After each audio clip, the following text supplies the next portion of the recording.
Hey there, Ellen Langer was a Harvard social psychologist and was testing an experiment of her. She went to people waiting in line to use a library copying machine and asked them, "Excuse me, I have 5 pages. May I use the Xerox machine because I am in a hurry?" A total of 94% people let her use the machine before they did. But when she said, "Excuse me, I have 5 pages. May I use the Xerox machine?" the success rate dropped to 60%. So I think you know the reason why this happened. Let's see the next case. When she said, "Excuse me, I have 5 pages. May I use the Xerox machine because I have to make some copies?" the success rate spiked back to 93%. It seems the reason doesn't matter at all to people.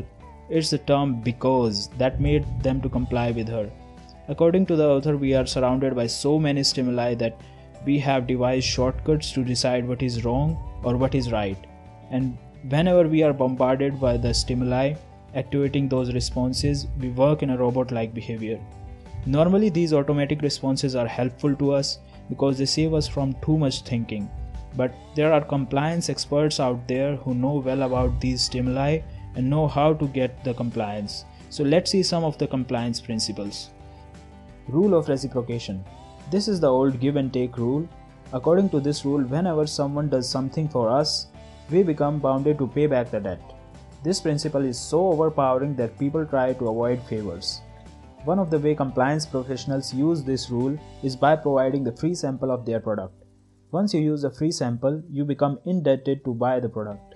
But the biggest flaw of this rule is that it can cause unfair exchange. One day, author's student couldn't start the car. As she was sitting there, a guy came over in the parking lot and jump-started the car. Student thanked the guy and asked him to stop by if he ever needed a favor. About a month later, the guy came to her house and asked to borrow the car for 2 hours as his was in the shop. She felt obligated but uncertain because the car was new.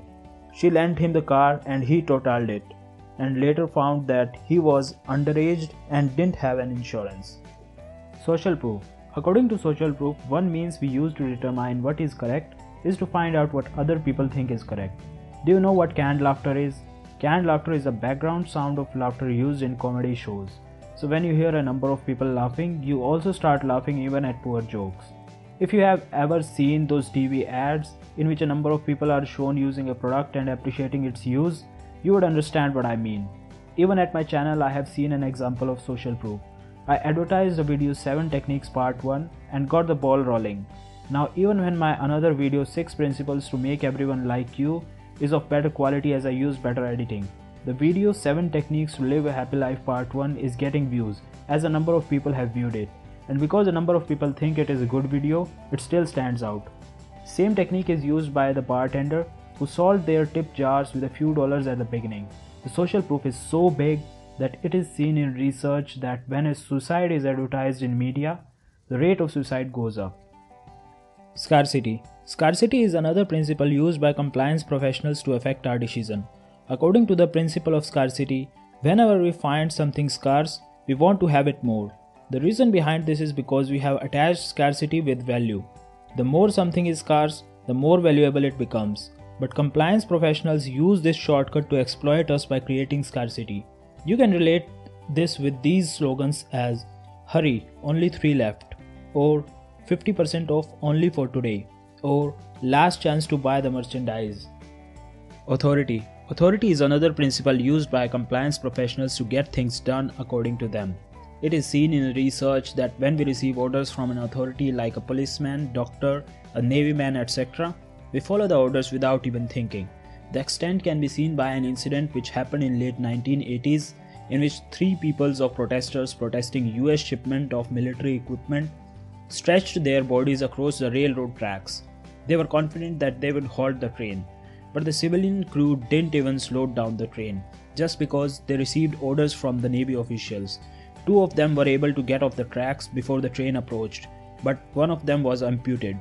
This weakness is used by compliance professionals to get compliance. You will be able to relate this with the advertisements of toothpaste that use an actor dressed in uniform of doctor. The authority doesn't have to be real to get our compliance, just their symbols like the dress is enough.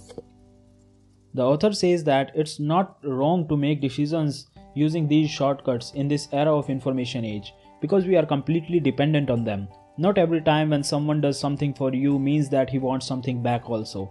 There are still genuine people outside. Our fight is against the people who use these shortcuts against us to cheat us. So these were some principles to make you aware of the techniques used by compliance professionals to dupe you. These principles were from the book Influence. If you want, you can read them all from the book.